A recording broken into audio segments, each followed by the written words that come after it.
Hi നമസ്കാരം. Cinema കൃഷ്ണകുമാറിൻ്റെ മകള് ദിയ കൃഷ്ണയുടെ പ്രസവം ലൈവായിട്ട് കാണിക്കുകയുണ്ടായി.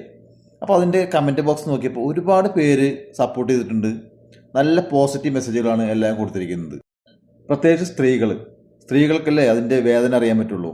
അപ്പോൾ അവർക്കാണ് അതിൻ്റെ ഫീലിംഗ് ഒന്നുകൂടെ അറിയാൻ പറ്റുക. അപ്പോൾ അവരുടെ മെസ്സേജുകളാണ് കൂടുതലും കാണാൻ പറ്റിയത്. പിന്നെ പുരുഷന്മാരെ സംബന്ധിച്ചിട്ട് ലേബർ റൂമിൽ കയറിയിട്ടില്ല, അവർ പ്രസവം നേരിട്ട് കണ്ടിട്ടില്ല എന്ന് പറഞ്ഞാൽ ഒരുവിധം എത്രത്തോളം പേര് കണ്ടിട്ടുണ്ടെന്ന് എനിക്കറിയില്ല, ഏകദേശം പേരൊന്നും കണ്ടിട്ടുണ്ടാവില്ല. അപ്പോൾ അവർക്ക് കൂടി കാണാൻ പറ്റി, അതിൻ്റെ ഒരു വിഷമം എന്താണെന്ന് അറിയാൻ പറ്റി. അപ്പോൾ അങ്ങനെ കുറേ പോസിറ്റീവ് വശങ്ങൾ ഇതിലുണ്ടായിരുന്നു. അപ്പോൾ പോസിറ്റീവായി ചിന്തിക്കുന്നവരും നെഗറ്റീവായി ചിന്തിക്കുന്നവരുണ്ട്. നമുക്ക് കണ്ടു നോക്കാം. അവരൊരു കളിയാക്കിക്കൊണ്ടൊരു റീൽസ് ചെയ്തിട്ടുണ്ട്. നമുക്കത് കണ്ടിട്ട് അതിൻ്റെ അഭിപ്രായം പറയാം.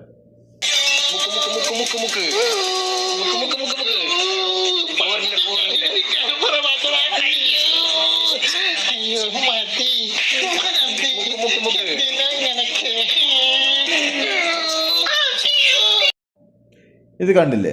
നിങ്ങൾക്ക് എന്താ തോന്നിയത്? എനിക്ക് തോന്നിയത് ഇവൻ വന്ന വഴിയും ഇത് തന്നെയല്ലേ, ഇവൻ്റെ അമ്മ ഇവനെ പ്രസവിച്ചത് ഇങ്ങനെ തന്നെയല്ലേ എന്ന് വെച്ചാൽ സ്ത്രീകളെ മൊത്തം അടച്ച് കളിയാക്കുകയാണ് ഇവൻ ചെയ്തത് അല്ലേ. ഓരോ റീൽസ് ചെയ്യുമ്പോഴും നമുക്ക് കളിയാക്കാം, സിനിമകളിലായാലും ശരി കോമഡി സ്കിറ്റിലായാലും ശരി കളിയാക്കുന്നുണ്ട്. പക്ഷേ ഇതല്ല, ഇത്തരം കാര്യങ്ങൾ ആലോചിച്ചിട്ട് വേണം ചെയ്യാൻ. ഇവനെയും ഇതുപോലെ തന്നെ പ്രസവിച്ചല്ലേ ഇവൻ്റെ അമ്മ, അല്ലാതെ ഇവനെ കടലിൽ നിന്നോ കായലിൽ നിന്നോ അല്ലെങ്കിൽ മണ്ണിൻ്റെ അടിയിൽ നിന്ന് കുഴിച്ചെടുത്തൊന്നുമല്ലോ. ഇതേ പ്രോസസ്സിലൂടെ വന്നതല്ലേ ഇവനും. പിന്നെ വീഡിയോ ചെയ്യുന്ന കാര്യം അത് ഓരോരുത്തരും ഇഷ്ടമാണ്. ഇപ്പോൾ ദിയെ ചെയ്ത ഡെലിവറി ലൈവ് കാണിച്ചത് അത് അവരുടെ ഇഷ്ടമാണ് എന്ന് വെച്ച് പറഞ്ഞാൽ ഓരോരുത്തരുടെ വ്യക്തിപരമായ കാര്യങ്ങളിൽ നമ്മൾ ഇടപെടേണ്ട ആവശ്യമില്ല, അതൊക്കെ അവരവരുടെ ഇഷ്ടമാണ്. അതുപോലെ തന്നെ ഇവൻ ചെയ്ത ഈ വില കുറഞ്ഞ വീഡിയോ ഉണ്ടല്ലോ, അത് ഇവൻ്റെ ഇഷ്ടമാണ്. പക്ഷേ ഇത്തരം നാറിയ വീഡിയോകൾ ചെയ്യുമ്പോൾ ജനങ്ങൾ അതിനെ അനുകൂലിക്കരുത്. 10 പേർ റീച്ച് കിട്ടാൻ വേണ്ടി സ്വന്തം തള്ളേനെ തന്നിനെ വിൽക്കുന്നവരാണ് ഇവനൊക്കെ. അപ്പം അമ്മാര് വീഡിയോകൾക്ക് ജനങ്ങൾ സപ്പോർട്ട് ചെയ്യരുത്. ഇത് പറയാനുള്ള കാരണം ഇത് അത്രയും നിലവാരം കുറേ വീഡിയോയിൽ പോയി. അതുപോലെ തന്നെ സ്ത്രീകളെ മൊത്തം കളിയാക്കുന്ന പോലത്തെ വീഡിയോയിൽ പോയി.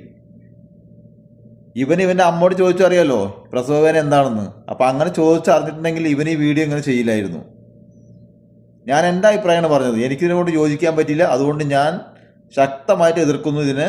നിങ്ങളുടെ അഭിപ്രായം നിങ്ങൾക്ക് പറയാം. ഓക്കെ. അതേപോലെ എൻ്റെ വീഡിയോ ഇഷ്ടപ്പെടുന്നുണ്ടെങ്കിൽ സപ്പോർട്ട് ചെയ്യുക, സബ്സ്ക്രൈബ് ചെയ്യുക. Okay, by.